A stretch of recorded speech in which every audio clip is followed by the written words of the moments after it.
Welcome back to Radical and Relevant, where we are exploring the genius of Jesus, the genius of the Gospels, the genius of our great faith.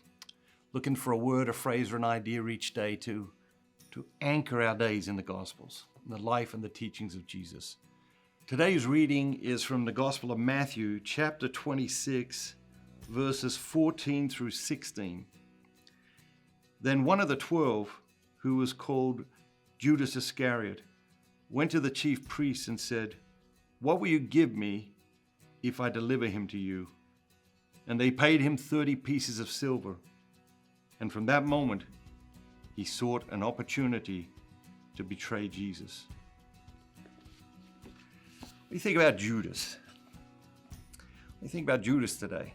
You go through this week, Judas is he's an enormous figure. He's a looming figure. And how do you see yourself in Judas?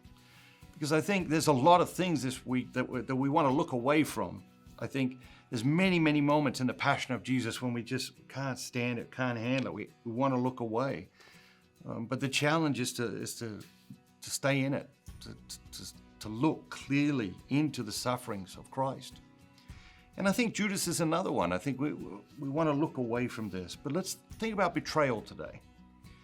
We all experience it, and we all experience both sides of it. I think it's easy to think about betrayal on the victim side of it, but let's think about betrayal on the perpetrator side of it today. And let's think about it in three senses. Betrayal of self, betrayal of others, and betrayal of God. Long before we betray others or we betray God, we betray ourselves. Long before we betray others or we betray God, we step out of alignment with what we believe to be good, true, right, noble, just.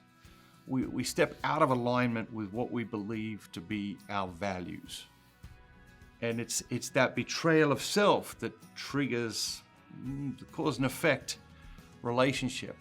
It's then that we end up betraying others. It's then that we end up turning our back on God and betraying God in small ways or large, in all three instances.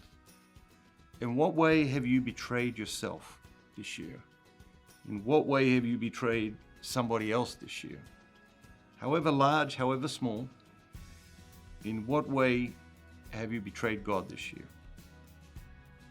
That's the lesson of Wednesday and Holy Week, is that betrayal is real. It is in the human nature. We are capable of it. We do it. Question is, are we mindful of it? Are we remorseful of it? And then when we realize, whoa, hold on a minute, I have betrayed myself, I have betrayed others, I have betrayed God, how are we going to respond to that? Obviously, Judas responded horribly to that.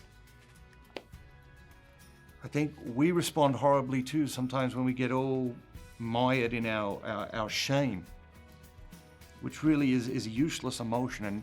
And that's the devil wants you in shame, because shame is just a spiraling downward experience.